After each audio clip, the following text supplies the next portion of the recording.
Hey ladies and gents, and welcome back to Cold Waters with Mags. And welcome back to the South China Sea. We are once again aboard the Victor 3 and we are hunting Submarine. So not long after we managed to intercept the missile, or the surface missile fleet, we started actually heading back south and wound up being picked up by a surprise ambushing submarine. We got caught at low speeds, but we haven't been able to identify its exact location just yet. We did manage to identify a stern trawl that was operating on the surface, and we confirmed it, but so far we actually haven't managed to locate this particular submarine. So once again, we're going to do the old-fashioned Russian trick. Con, sonar, new contact bearing 340, designated Sierra 2. I was about to say we're about to go active to see whether or not we can find the submarine, but apparently the submarine wanted to announce its presence first. So... Con, sonar, new contact bearing 033, designated Sierra 3. Okay, that one's a little bit more urgent. We should probably deal with that one first. Just realised I was actually under time acceleration through the entirety of that. I was trying to blow through time. We've been in this for about 10 or 15 minutes real-time hunting at this point. So, I think this, if this is a sub, it's going to be a diesel. That's looking like a fairly diesel signature there. Hello. Be a biologic. No, it's a humpback. Con, sonar, Sierra 3 is classified as biologic. So, Sierra... No, it can't be. We can't select Sierra 2, we've lost a beat on it. It pinged 1 second. And then vanished. So we're not playing in a whole of a lot of water here. We've only 334 feet. Once again, we're off the Chinese coast, so we are relatively shallow. A little bit of land up here. That's actually China, just there. So relatively close to the shore here. Yeah, I think that's just about confirmed our humpback. Yeah, it's a 95 now. There it is. Hello. You really shouldn't be in this area. We're about to start launching torpedoes, and bad things have been known to happen while you're around. On Sierra 2, bearing 343. Alright. Rig ship for ultra quiet. Make sure we are running silent. Signature. Let's get this while we can before it disappears again. And most likely a sneaky Han. No.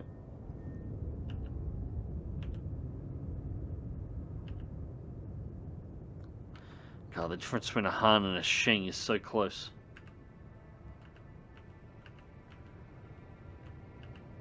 No, I'm going to call that a Han. Con, sonar, Sierra 2 is classified as submerged submarine. Alright, so possibly a solo hunting Han. We've run into a few of those before. There was 2 submarine groups on the map, so we're likely to be intercepted by a second submarine not long after this one.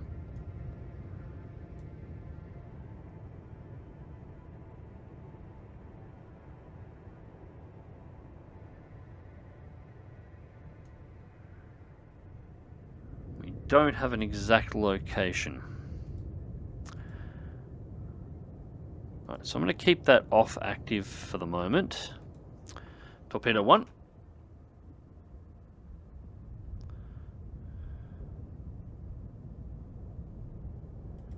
Shoot 2-1. Aye, sir.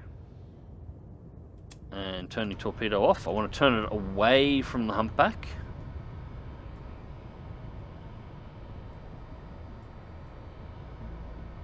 Now, ideally, we would like the humpback to survive this engagement.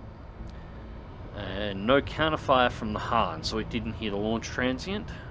Doesn't surprise me, the Han doesn't have particularly good sensor equipment.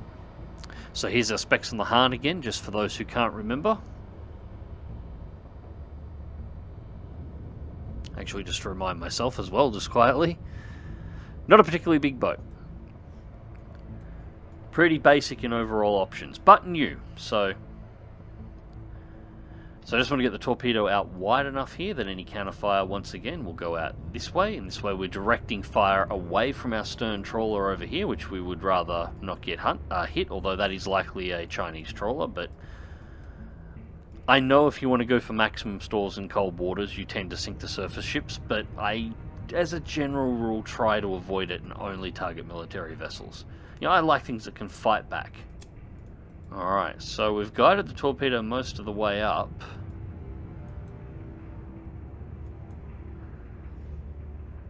I'm about to let it go active, mainly because we're not getting any reaction to this. Nope, there it is. There's a reaction.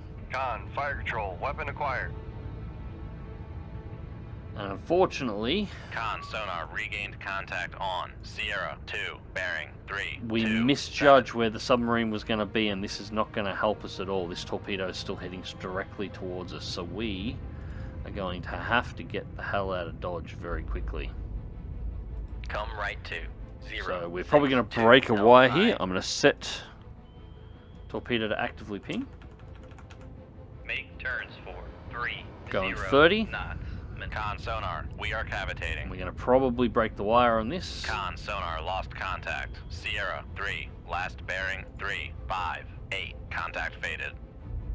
Come right to 0, 9, I'm going to head 0. straight Helm east as high. fast as we can. There goes the wire. I knew it would break, but that's fine. Torpedo is still looking good. All active tracking is on, and it's on target.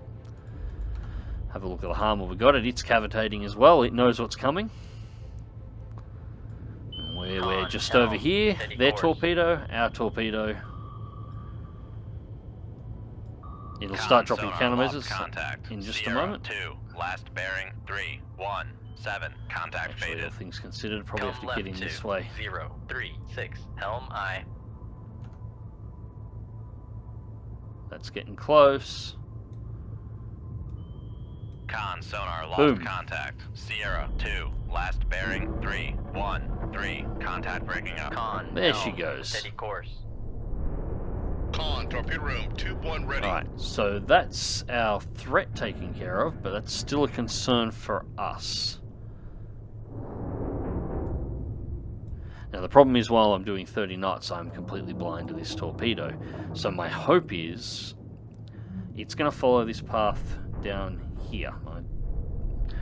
This is where I really wish I had some tools, some map tools, where I could draw some lines and so on the map. I've been saying that for a long time. It would have been really nice to have that. Hopefully the new Sea Power that comes out actually has those tools available, so you can do some marking and some estimates. But basically the torpedo is going to follow this, and at some point on this course it's going to go active. Now, at this zoom level, the sensor cone on the torpedo that's hunting us is going to be roughly the length, maybe a little longer, of one of these squares. Again, that would be nice if these grid squares would actually stay the same size as well, but bear with me here. You've sort of got to work with the tools you've got with cold waters. There is a few limitations to what it would be nice to have. Its sensor cone is going to be around about this size, as you saw with our torpedo. So all I need to do is make sure I'm out of the path, because once it goes active, it's going to swing back and forth on a standard S pattern search. I need to make sure I am far enough out to be outside of the search cone.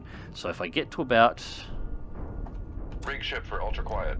Never mind, it's just gone active. Con sonar, no longer cavitating. Now I want to turn immediately. Come left to 330. Helm aye. And... no, we're good. Okay, so the torpedo was a little bit further over than I thought, and we're far enough away that we're outside of its search cone. Now we're all good. All we've got to do is wait for this torpedo to burn itself out, and we can exit mission, because the mission won't let us end until all nearby potentially threatening weapons are gone. So mission complete. Alright, so enemy Han sunk, still got 9 USET 80s on board. We're going to have to go back and grab a resupply before we can get to the next objective the way this is going, because we're about to be hit by another group of submarines. Return to mission objective immediately.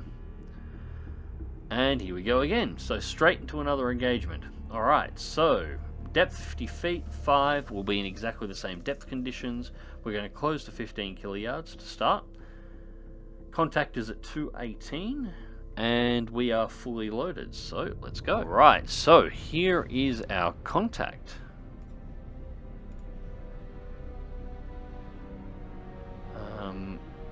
on that angle, Come left 2. we're going to have to bring it around more. 2, helm I. We know the contact's there, but we haven't got a good bead on it.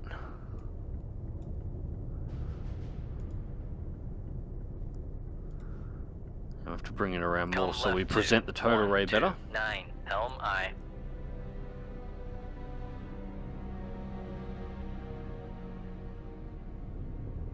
And it's just a matter of waiting for the signal to pop up so we can actually ID target.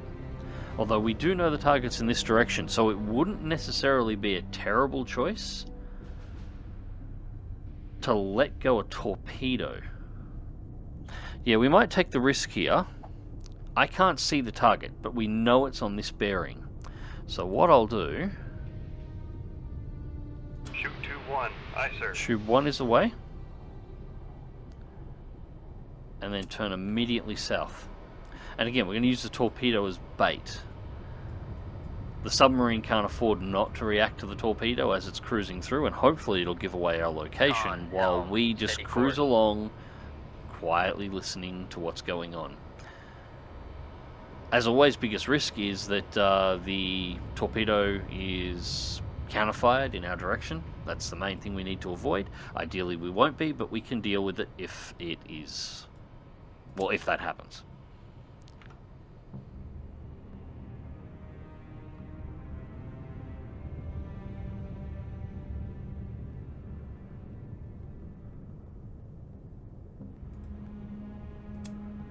Con sonar regained contact on Sierra 1, bearing 218. Alright, there we go. So something's changed. It's turned away from us. Now we can actually see if we can get an ID on exactly what this is.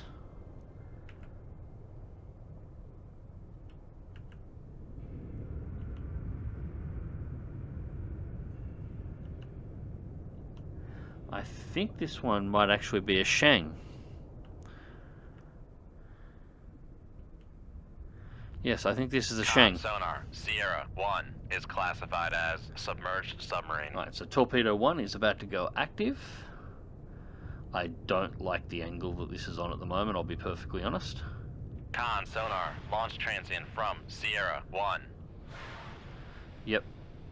Alright, so we've got launch transients, no contact with target. Gonna do a big heading change here. Come right to. That might have been far enough away that we don't need to concern ourselves with the torpedoes. They might be heading out this direction. We can't see them yet. 7. Regardless, I want to make sure that my course is reversed and we're above to the north of our target at this point.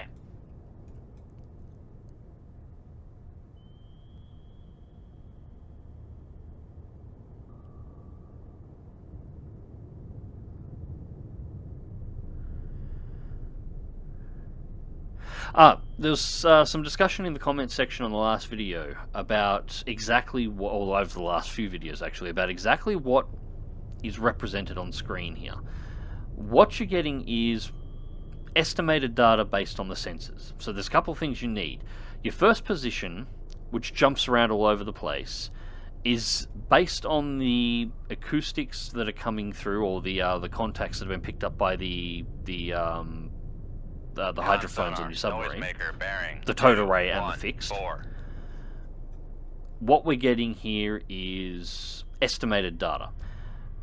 The countermeasures are always pretty accurate. Well, they're always accurate because they're nice and loud. They're nice and easy to hear. They stand out. Fire control. The submarines can bounce around a lot, and they base around based on solution. Your solution down here is a combination of the actual strength of the sounds and the return that we're getting from the submarine, and the estimation, like the computer calculations on exactly where it is. At 95% location, no, 95% solution, which we've just dropped, oh no, we're just at the moment, we get the 3D view and we can see what's going on. But this can fluctuate, so we're down to 84 at the moment. Now we're still retaining the 3D view here at the moment, but the position won't be exactly accurate, and if we drop down much further, without going back to 95, the whole thing could jump. It's all based on modelled acoustics. Despite the simplicity of Cold Waters and the way it looks, it actually does a lot of modelling in regards to like underwater sound. Lost contact. Sierra 1. Last bearing. And 2, that's our 0, Sheng 8, taken out, and we did contact identify it breaking correctly. Yeah, that is still a concern. At least we don't have to concern ourselves with a wire Come break, right but to. I am going to go to 30 Con and sonar. We are cavitating. make a run. That torpedo Con could sonar. potentially pick us up. Torpedo in the water. Yep, we've been Torpedo in picked the up. water. Bearing 2, 0, 7. Probably due to the fact that we were accelerating, but reality is we would have probably been picked up regardless. Con, helm, steady course. So we're going to have to deal with this now. The torpedoes are a little bit more binary. You don't have an estimation on whether or not the torpedo or where the torpedoes are. You're either in a position where your noise level is low enough that you can hear the torpedoes, or you're in a position where your noise level is high enough that you can't hear the torpedoes. They're either exactly where they appear to be, or you can't see them at all, which is what was going on here. It's just the surface contacts and the enemy submarines, the submerged contacts, that can bounce around based on what you're able to hear as the sound's bouncing around underwater and going through various layers, reflecting off the surface and coming back down, because surface reflection is modelled. Bounce off the seafloor is modelled, which is why you've got to be careful the depths you actually set yourself to in order to use your towed array. You need to be deep enough that the hydrophones aren't in the noisiest part of the water directly below the surface here, where the waves are crashing on the surface and making a hell of a lot of racket, but you need to be deep enough that the hydrophones aren't, the towed array is not picking up all of the reflected sound and essentially deafening itself. So we'll reload this torpedo as well.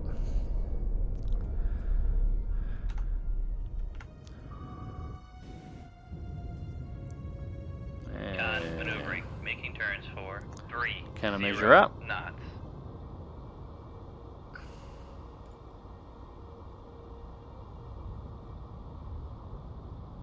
Come left 2, Course 0, change. 2, helm I.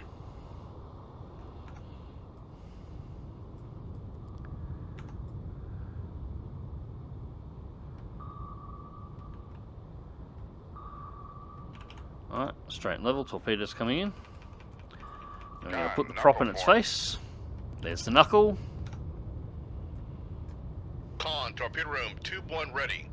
Again, I've been asked about this a few times. What the hell is a knuckle? A knuckle is a Con, bubble knuckle of formed. turbulent water and... a knuckle is something that sometimes doesn't work. On, motor array Ow. damaged.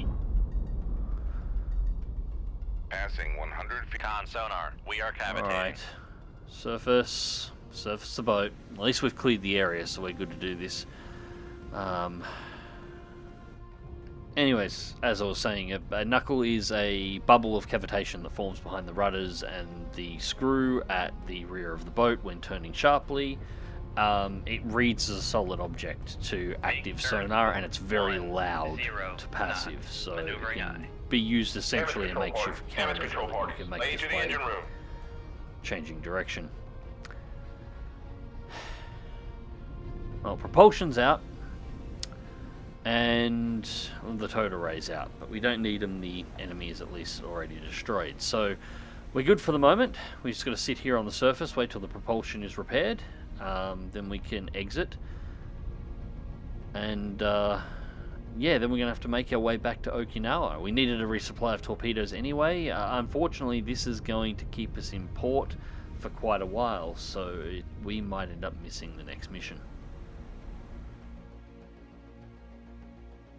Alright, home sweet home. Commander Jakinov, Tambov, B448, 18 days at war, 7 missions accomplished, 25 warships sunk, 16 submarines sunk, 15 merchants, 56 total at 171,186 tons. Soon after landfall, you were called into the Admiral's office where he congratulates you on a successful control. I think the hole in the back of my submarine might indicate that the patrol wasn't quite as successful as I had hoped. Ooh, 30 hours. That's 30 hours to actually fix this up. So we are we're good to get back into it, but that's a big chunk of change to lose over a full day. Anyways, we are going to rearm ourselves back up to 6 missiles. I'm going to load ourselves up with USET 80, so 12 in storage, 5 in the tubes, and 36 hours in port. Alright, so we're going to head back out and see whether or not we actually managed to fail this mission, or whether or not we still have a chance to complete it. Anyways, ladies and gents, hope you enjoyed the video, and thank you very much for watching. As always, Cold Waters will be returning to the channel very soon, and until next time... Oh, we didn't get a mission failed, so... And it looks like we've still got the same mission to get to Taipei. Cool. Take care.